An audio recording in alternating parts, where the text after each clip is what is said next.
Assalamualaikum warahmatullahi wabarakatuh. Selamat datang kawan-kawan semuanya di channel Riam Biru. Terima kasih banyak untuk kawan-kawan semua yang sudah berkenan hadir di channel ini. Kali ini ada satu cerita datang dari Mbak Wati di Pasuruan.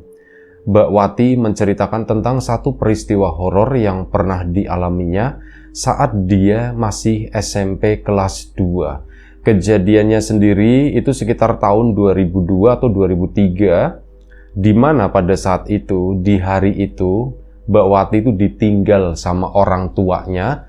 Kedua-duanya itu pergi untuk acara kondangan. Jadi sebelumnya bapak sama ibunya itu ngomong sama Mbak Wati, "Wat, ini bapak sama ibu mau kondangan." Sebelumnya ya, ini bukan hari H, tapi dari beberapa hari yang lalu. Bapak sama ibu itu mau kondangan dan kamu ya nanti tunggu rumah ya, katanya. Nah, Mbak Wati sendiri itu punya seorang adik masih SD kelas 3. Di situ adiknya rencananya mau dititipin ke budeknya.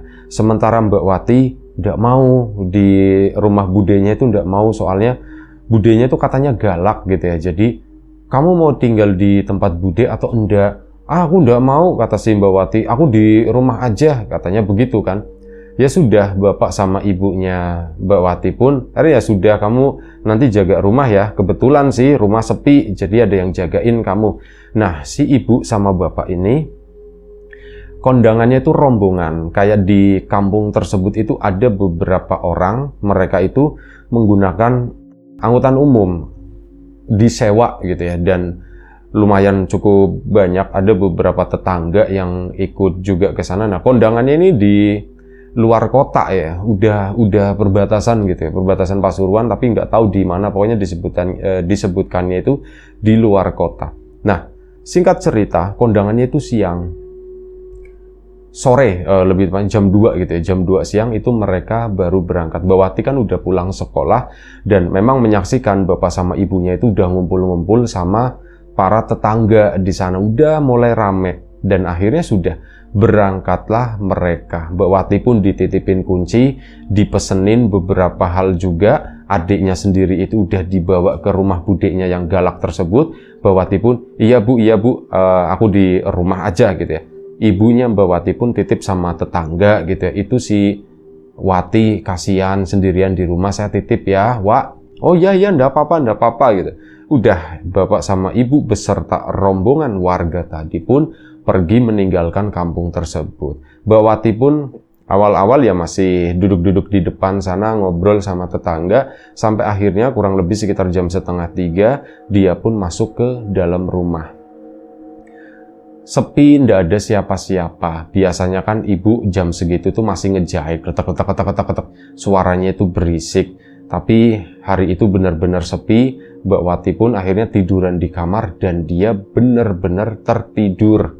Bangun itu sekitar jam 6 sore, itu pun gara-gara dibangunin sama tetangga yang samping yang dititipin tersebut. Wati, dipanggil-panggil, diketok-ketok kan. Wati, kamu tidur, ini lampunya belum dinyala-nyalain, soalnya kan udah sore ya. Ini lampunya belum nyalain dulu, diketokin. Mbak Wati bangun, ya kondisi di dalam rumah itu udah gelap gitu. Yang jelas kaget, takut juga. Loh kok gelap? Tapi karena ada suara uaknya yang bangunin, dia pun langsung bangun. Iya Wak, aku ketiduran Wak, aku ketiduran. Langsung dinyala-nyalain kan, trap. Termasuk lampu teras depan rumah sana. Kamu sore-sore itu ndak boleh tidur, dibilangin sama si Waknya tadi, tetangga. Kamu ndak boleh tidur. Ya Wak, aku tadi capek banget, jadinya ketiduran Wak gitu. Makasih ya Wak udah dibangunin. Ya, udah, ini kamu bentar lagi kan maghrib, katanya begitu. Kamu belum mandi kan? Belum Wak, jangan mandi dulu, kata si Waknya. Emang kenapa Wak? Ya mandinya nanti, kata si Waknya, selepas maghrib lah katanya. Pokoknya jangan mandi dulu. Oh iya Wak. Nah di situ Waknya tuh nawarin, mau ditemenin dulu ndak, katanya begitu. Ndak usah Wak, ndak apa-apa gitu kan, aku bisa nonton TV atau apa, kata Sin, aku mau dengerin musik. Ya tapi begini, marib-marib jangan dengerin musik juga. Oh iya ya Wak ya, ya wis aku ndak apa-apa Wak, aku ndak apa-apa. Jangan tidur lagi ya, sama jangan mandi dulu, kata si Wak. Iya Wak, Akhirnya uaknya pun pulang ke rumah sebelah lagi. Ini Mbak Wati nurut dengan apa yang diomongin sama uaknya. Tapi di situ jadi bertanya-tanya, udah jam 6 lewat, bapak sama ibu kok belum pulang ya? Ini mau kondangannya di mana? Mau berapa lama gitu kan? Kok nggak pulang-pulang? Akhirnya apa? Ya sekitar jam 6:30 maghrib udah lewat, Mbak Wati pun setel musik kenceng di sana dan dia pun mandi. Saat lagi mandi tersebut, ini sempet ngedenger si Mbak Wati. Padahal udah lepas maghrib itu kan. Jadi suara-suara di toa-toa musola masjid kayak itu kan udah berhenti, udah lagi hening-heningnya lah. Yang ada itu suara musik dari ruangan tengah di sana. Di situ dia itu mendengar ada suara orang ketawa. Ketawanya itu cekakakan atau cekikikan gitu. Terus pokoknya semacam itu di kejauhan. Di situ kan Mbak Wati pikirannya tuh langsung yang enggak gitu. Pikirannya tuh langsung kemana-mana. Dia pun langsung buru-buru masuk ke dalam rumah gitu kan. Cuman pakai anduk begitu doang. Mandinya memang udah selesai. Terus ini ganti baju dan sebagainya. Udah nungguin si orang tuanya. Musik kan karena itu tadi ya, dia kan mendengar suara ini sambil nunggu orang tuanya, musik pun dipelanin di situ. Saat dipelanin, suara ketawa itu tuh masih ada. Suara ketawanya masih ada ya, langsung merinding karena di rumah itu sepi banget. Mbak Wati pun akhirnya ke depan ke teras sana, celingak-celinguk, ada uaknya di situ. Wak, tumben-tumbennya Mbak Wati itu nyapa dulu itu. Wak, Wati katanya. Mbak Wati pun nyamperin ke sana. Kamu udah makan belum? Ditanya sama uaknya. Aku belum makan, Wak. Tapi ada makanan itu nanti bentar lagi. Aku paling mau makan. Ya akhirnya ngobrol-ngobrol. Wak, bapak sama ibu kok belum pulang ya? Iya, ini juga orang-orang pada nanyain. Kok belum pada pulang ya? Tahun 2002-2003 itu handphone itu kan masih benda mewah. Di kampung itu nggak ada satupun yang bawa. Nggak ada yang bisa menghubungi. Nggak ada yang bisa dihubungi juga di sana. Nggak ngerti kenapa kok. Rencana awal itu padahal mereka pergi jam 2 gitu ya. Nanti pulang-pulang ya lambat-lambat itu maghrib sore. Ini kok udah jam 7 lewat. Kok bapak sama ibu sama rombongan yang lain kok belum pulang ya? Kemana mereka gitu. Akhirnya ditungguin, tetap ngobrol-ngobrol di situ. Dan mungkin karena udah jenuh, udah bete. Wak, aku masuk dulu ya Wak ya. Aku mau makan, lapar. Iya, kalau lauknya kurang itu di Wak ada. Mbak Wati tidak mau karena tahu waknya tuh masakannya tidak enak gitu ya. Anda Wak itu di belakang udah dimasakin sama ibu. Oh ya wis, Mbak Wati pun gak kepikiran adiknya yang di tempat budeknya gitu ya. Pokoknya di sana tuh aman. Aku nih mikirin sendiri, aku di sini sendirian, bapak sama ibu kok nggak pulang-pulang gitu. Kemana dia sebenarnya? Kemana mereka gitu? Apakah ada apa-apa gitu ya? Sempat bertanya-tanya, sempat ada kekhawatiran. Mbak Wati masuk ke dalam rumah, makan dulu sendirian sambil ngidupin TV. Tiba-tiba ya ada suara TV, tapi Mbak Wati itu mendengar ada suara ketawa. Ini yang ditonton itu acara, nggak tahu, pokoknya acara dulu hiburan ya di salah satu stasiun TV swasta gitu ya. Ini kok ya memang ada adegan ketawanya, tapi apa ini ketawanya dari situ ya, dari studio di TV sana, atau ketawa dari tempat lain? Bener-bener kadang kayak gitu muncul, ih ada ketawa lagi, ini sambil makan pun jadi nggak enak, jadi buru-buru, begitu selesai langsung ditaruh di dapur, bledrang, naruh piring gitu. Begitu naruh piring, ini kedengeran suara itu lagi. TV kan di tengah sana, kok ada suara orang ketawa lagi, itu siapa sebenarnya? Bapak sama ibu udah pulang-pulang lagi. Mbak Wati sendiri mau keluar rumah, itu tuh ya karena udah malam juga, dan di daerahnya Mbak Wati itu relatif lumayan cukup sepi, dan beberapa dari mereka ini yang bapak-bapak sama ibu-ibunya itu juga gak semua bapak-bapaknya ya, terutama ibu-ibunya itu pada pergi itu ngikut rombongan tadi. Mohon maaf. Nah setelah mungkin sekitar jam 8 malam, makin khawatir bapak sama ibu ini kemana ya. Ada dua hal yang bikin cemas malam itu. Yang pertama itu adalah suara ketawa yang sering muncul, dan pikirannya Mbak Wati itu langsung, ini jangan-jangan ada kuntilanak. suaranya kalau kecil artinya kan deket, tapi kalau suaranya keras artinya kan jauh. Itu kata di film, kata orang-orang. Lah ini suaranya kecil gitu ya. Kuntilanaknya kira-kira di mana ya? Aku tuh takut. Mulai ada ketakutan jam 8 malam. Ditungguin sama Mbak Wati, bapak sama ibunya pun sama belum pulang. Dan akhirnya satu rombongan mobil itu pulang ke sana. Oh, Mbak Wati udah tenang banget gitu. Satu angkot gitu itu pulang, alhamdulillah gitu. Tapi apa? Bapak sama ibunya itu ndak ada. Loh kok ndak ada? Kan tadi pakai 2 angkot ya. Ini satu udah pulang. Akhirnya Mbak Wati kan nanyain, loh angkotnya cuma 1. Wah katanya. Iya angkotnya 2, cuman ndak tahu yang 1 katanya begitu. Ini kenapa pulangnya malam banget? Jadi tadi memang di sana itu ditahan. Mau maghrib ndak boleh pulang sini dulu. Kalau pulang sekarang ndak tak kasih berkat katanya begitu. Akhirnya ibu-ibu pada nungguin ya wis bar habis maghrib gitu. Akhirnya mereka nungguin memang agak sedikit malam. Dan mereka pun keluar dari sana. Cuman dia ada tahu yang satu rombongan yang satu di belakang itu yang ada bapak sama ibunya Mbak Wati gak tahu gitu. Kita udah nungguin tadi sama Pak Supir ya. Gimana ya, apa jangan-jangan udah kelewatan di depan kali pir gitu. Bisa jadi sih seperti itu. Terus gimana?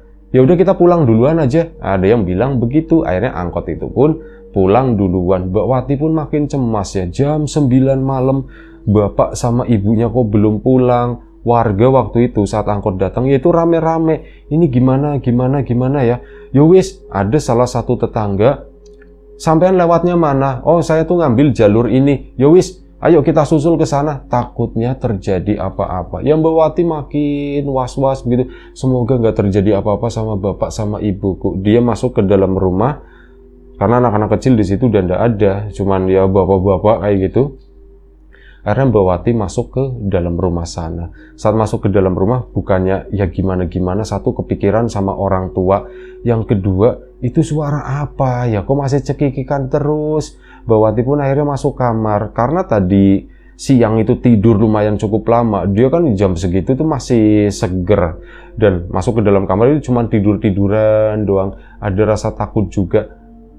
Tape recorder itu yang kompo itu dulu ada ya, itu dipindahin ke dalam kamar, muter kaset lagunya Westlife atau apa gitu ya. Kawan-kawan mungkin ya anak-anak tahun segitu tahu lah ya, itu muter lagu itu lumayan cukup menenangkan. Tapi hal itu hanya berlangsung sebentar. Setelah lagu kedua diputer, Mbak Rati cerita sebelumnya ya, Mbak Wati itu mendengar suara mesin jahit yang biasa dipakai sama ibunya itu tiba-tiba bunyi glek glek glek glek glek glek. Mesin jahitnya itu yang masih genjot begini loh, glek glek glek glek glek glek, kayak orang ada yang lagi make, kayak ada yang lagi jahit. Mbak Wati pun memastikan itu suara apa ya, aku salah dengar atau enggak. Volume itu tape recordernya itu dikecilin, tak tak tak tak tak tak tak tak tak tak tak. Mesin jahit itu tuh jalan. Mbak Wati sendiri tuh kok bisa jalan kayak gitu, itu siapa yang ngejahit, itu siapa? Jalan terus, berhenti jalan, kayak ada yang make kreot-kreotnya itu yang udah aus belum diminyaki sama ibu pun kedengeran gitu. Mbak Wati pun akhirnya turun dari tempat tidur, pintu kan ditutup tadi ya. Aku mastiin itu siapa sih, dibuka pelan-pelan pintunya. Begitu ditengok, disitulah Mbak Wati untuk pertama kalinya mungkin melihat itu tadi sosok yang biasa dikenal dengan sebutan kuntilanak atau apapun itulah. Ada satu sosok, kepalanya besar, rambutnya itu panjang, ya pakai kainnya putih nggak jelas begitu ya, panjang. Ini lagi duduk di atas mesin jahit. Ini tangannya yang ada kainnya kayak goyang-goyang ininya, terus letak kayak lagi mainin mesin jahit tersebut. Mbak Wati cuman bisa diem menatap katanya itu selama beberapa detik. Makanya dia tuh bisa ngelihat dari atas sampai bawah, mukanya itu nggak kelihatan. Rambutnya tuh gede, pokoknya katanya kepalanya tuh gede banget. Itu lagi duduk mesin jahit aja tuh sampai kelihatannya tuh kecil, kata si Mbak Wati. Langsung ditutup lagi, puter lagu Westlife lagi, dikencengin, malah kedengeran suara cekikak-cekikik itu tadi. Cuman suaranya ya jauh itu. Loh, suaranya jauh berarti ya memang dia di situ, suaranya itu jauh, cekikak-cekikik, ketawa-ketawa terus. Bingung gitu kan. Yo ini sampai di polin volumenya itu kan berbek akhirnya kan. Brek itu nggak kuat speakernya. Dan beberapa tetangga itu datang ke sana, ngetok-ngetok kaca. Mbak Wati itu kan kamar depan. Ini diketok, tek. Mbak Watinya pun kayak mau melompat, kaget gitu. Astagfirullahaladzim, Wati dipanggil, ini ada bapak-bapak. Ya Wak. Mbak Wati pun langsung keluar. Nah ke sana, keluar dari pintu, ngelihat mesin jahit itu udah nggak ada apa-apa di sana. Dia keluar, buka pintu depan ke sana. Wat, kamu muter musik malam-malam kayak gitu kenceng banget gitu kan, itu rusak nanti speakernya, kata si Waknya. Wah, aku takut, kata si Mbak Wati, aku takut. Nah ini Wak yang perempuan, yang keluarga di samping itu pun keluar. Kenapa Pak? Katanya ditanya. Ini Wati, wah aku takut. Nangis di situ Mbak Wati, tumben-tumbennya gitu ya, meluk gitu si Waknya yang perempuan tadi. Wah aku takut. Hei kamu takut kenapa? Kamu takut? Pak itu pintunya ditutup, nanti nyamuknya masuk, kata si Waknya. Akhirnya sama suaminya si Wak tadi ditutup kan, brek. Curhatlah di rumah Waknya tadi. Wak, ada kuntilanak Wak di rumah katanya. Hah, ada kuntilanak? Iya Wak, sumpah Wak, kuntilanaknya itu gede banget, kata si Mbak Wati. Mbak Wati cerita semua. Suara itu udah kedengeran dari tadi Wak. Cuman ya aku nggak tahu itu suara apa, aku nggak yakin. Sampai akhirnya tadi Wak aku ngelihat kuntilanaknya lagi mainan mesin jahitnya ibu, kata si itu. Dan waktu itu baru keinget, wah bapak sama ibu kok belum pulang ya, keinget lagi di situ.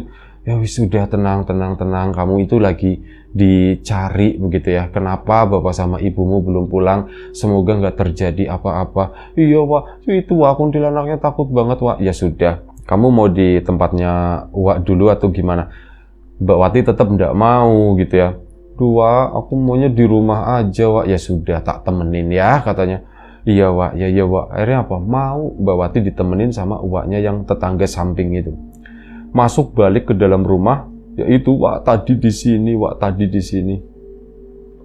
Waknya pun ya sudah, mau di sini atau mau di kamar. Mbak Wati itu masih trauma ngelihat mesin jahit gitu.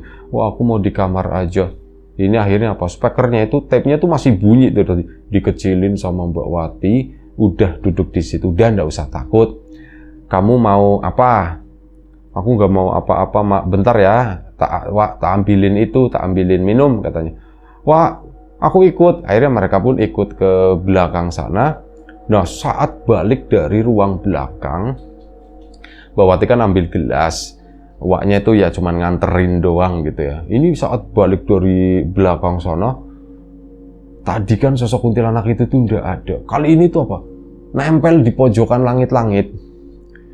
Ini ada langit-langitnya. Nah di pojokannya, di sikunya itu kepalanya tuh ke bawah begini. Ini cuman kayak hitam, sama di bawahnya tuh ada kain yang ngegantung di situ. Si Mbak Wati pun teriak-teriak lagi di sana. Ini sampai gelasnya itu dijatuhin. Jatuh untung nggak pecah gitu ya. Kena keset, tong, air tumpah. Hei kamu kenapa? Wah itu Wak, itu. Nunjuk ke atas. Waknya pun ngelihat, astagfirullahaladzim, itu apa sih? Ayo keluar Wat. Itu cuman kedengar suara cekikak-cekikik tapi ya kecil, kata si Mbak Wati. Ini akhirnya keluar ke sana menuju ke rumah samping. Loh kalian kenapa? Kata suaminya si Uwak ya. Kalian kenapa? Pak, itu Pak di rumahnya Wati Pak. Rumahnya Wati kenapa? Ada kuntilanak Pak. Itu pintunya udah ditutup belum? Nanti nyamuknya masuk. Si suaminya mungkin dendam atau gimana gitu ya. Sampean aja yang nutupin gitu. Akhirnya apa si suaminya pun ke sana, pintunya ditutup ya.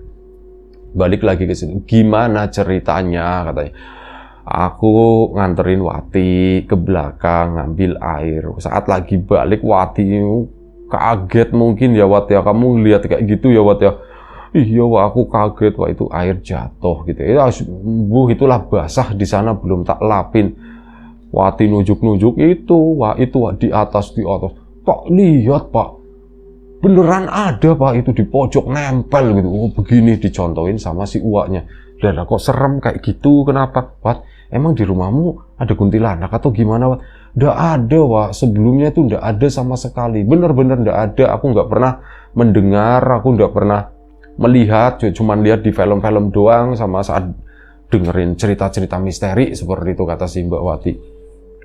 Oh ya wis lah, ya udah kalian di sini aja sambil nunggu bapaknya sama ibunya Wati pulang. Nah, nggak lama, mungkin sekitar 10-15 menit kemudian, datanglah sebuah sepeda motor gitu di depan sana, dan warga tampak terdengar itu ngobrol-ngobrol. Oh, ndak popo, katanya ndak popo di situ. Krungu ndak popo, nggak apa-apa gitu ya. Mbak Wati pun agak seneng, mereka pun akhirnya semua keluar. Gimana angkotnya tadi?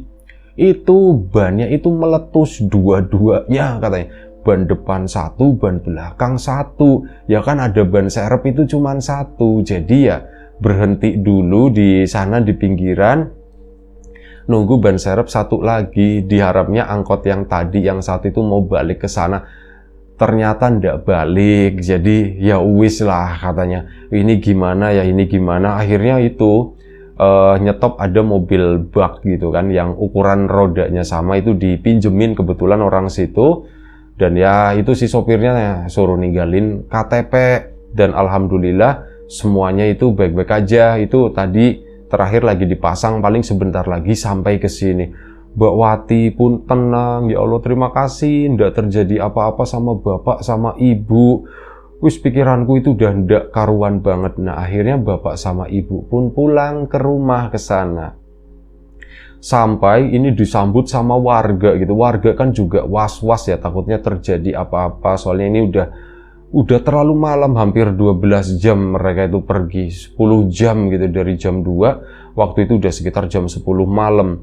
Itu untuk acara kondangan sendiri pakai angkot itu tuh nggak masuk akal gitu, apalagi jaraknya juga nggak terlalu jauh lah. Itu akhirnya turun ke sana ya pada kecapean semuanya, pada ya menggerutu gitu ya.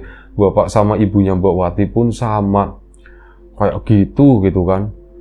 Angkot yang satunya itu bukannya nengokin lagi atau gimana, udah tahu ban kita meledos dua-duanya. Kok bisa ya Pak ya ban meledos kayak gitu? Nah kata si bapaknya, tadi tuh sempat ngobrol sama si pas sopir. Tapi hal itu nggak langsung diceritakan, bahas Wati dulu. Wati, kamu gimana Wati? Uaknya pun cerita. Tadi Wati ngalamin begini-begini gitu ya. Orang tuanya Mbak Wati pun kaget, duh kok bisa, terutama bapaknya. Wat, kamu beneran lihat Wat? Iya Pak, aku ngelihat Pak. Di mana? Di mesin jahit sama di pojokan itu Pak, pojokan atas, kata si Mbak Wati. Kenapa emang Pak? Ibunya kan nanya. Nggak apa-apa, yaudah kita masuk dulu aja. Wak, matur nuwun ya Wak ya. Ini tak bawain jajanan dari sana. Wah, makasih, kata si Waknya seneng. Watinya gimana Wak? Wah, nggak apa-apa, tadi tak temenin. Tadi sore sih ditemenin nggak mau. Ya udah, pas malam, pas sudah takut, akhirnya ke tempat saya, katanya begitu. Oh ya wis lah. Akhirnya apa? Dibawa pulang. Makasih ya Wak ya, masuk ke dalam rumah. Udah masuk ke dalam rumah. Di situ si Mbak Wati rasanya itu mungkin karena habis ketakutan dan panik kayak gitu, lapar ya. Ini dapat bungkusan, dapat jinjingan, akhirnya dimakan sama bapaknya sama ibunya barengan. Setelah bapak sama ibu tentu saja cuma ganti pakaian waktu itu ya. Ini cerita bapaknya, Pak ada apa? Itu pun setelah ditagih sama ibunya. Bu, tadi bapak itu ngobrol sama si sopir. Sopir itu nggak tahu kayak ini orang kenapa sih? Karena yang bapaknya ini kan duduknya di depan ya di situ. Ini nggak tahu sopir kok bawa mobilnya tuh nggak tenang gitu. Bapak akhirnya nanya, Mas, sampean kenapa Mas? Ada apa Mas gitu kan? Sampean ngantuk atau gimana? Oh, enggak Pak, katanya begitu, enggak ngantuk. Lah terus kenapa? Kata si itu kan. Ini udah malam ya waktu itu ya.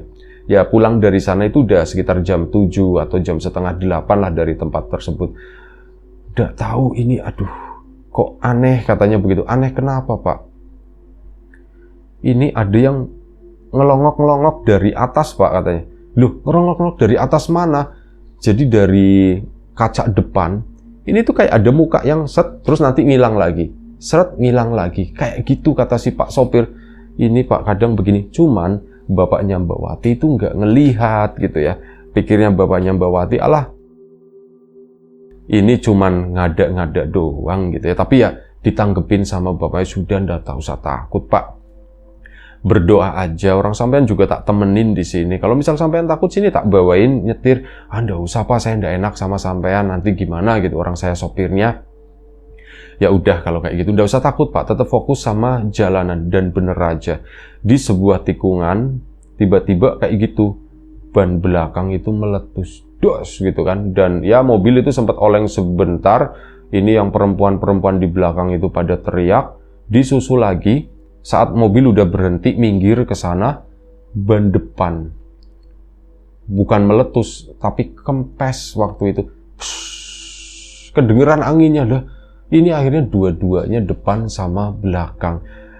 Duh gimana ya, akhirnya yang meletus dulu itu yang diganti ban belakang. Ini ban depan, aduh pusing gimana, nanti wis nunggu angkot yang di depan, tapi angkot yang di depan itu nggak datang-datang. Nah di situ si Pak sopir itu ngomong, ya sambil nungguin gitu, ibu-ibunya juga pada resah duduk, ini gimana gitu ya, ini gimana. Ada beberapa bapak juga di sana. Ya akhirnya ya udahlah kita nunggu sebentar. Nah di situ Pak sopir, Pak itu masih ada Pak katanya. Apanya yang masih ada? Itu yang tadi saya cerita yang ngelongok-longok. Nah, si bapaknya Mbak Wati dikasih tahu sama si Pak sopir, Pak itu coba ngelongok Pak di balik mobil itu Pak di sana. Dilongok di bawahnya begini, ada seseorang yang lagi berdiri, ya itu cuma rok doang warnanya putih panjang. Ini berdiri di sisi belakang angkot tersebut, sementara di bagian atasnya kaca kan bening gitu. Ini nggak kelihatan apa-apa, cuma dilongok di bawah.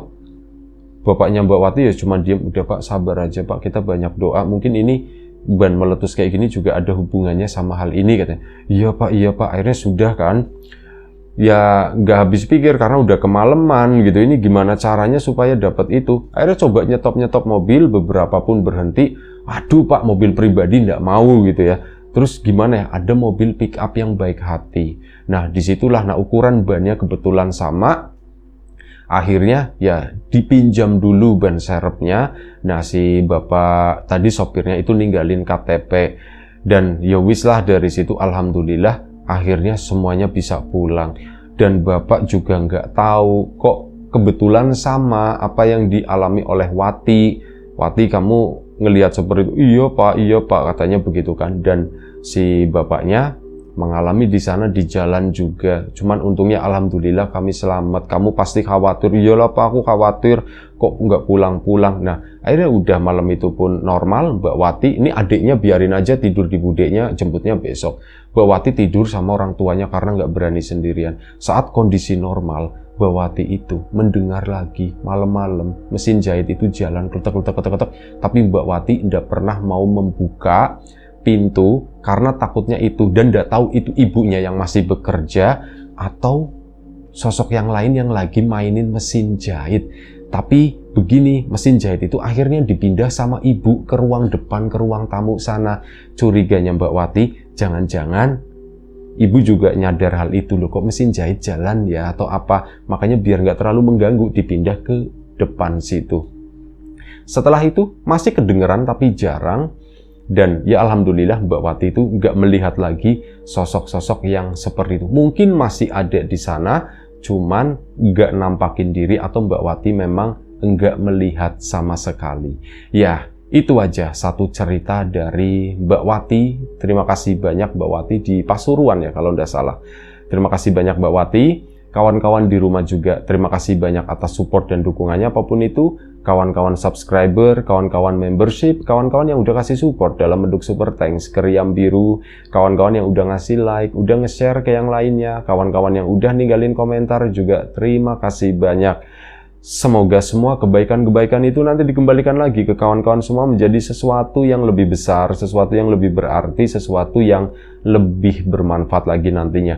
Doa terbaik dari kami untuk kawan-kawan semua, semoga selalu diberi kemudahan dalam hal apapun, termasuk kemudahan dalam hal rizki. Yang sakit segera diberi kesembuhan, yang sehat tetap dijaga kesehatannya. Sampai jumpa di episode selanjutnya Riam Biru, jaga kesehatan kawan-kawan semuanya. Assalamualaikum warahmatullahi wabarakatuh.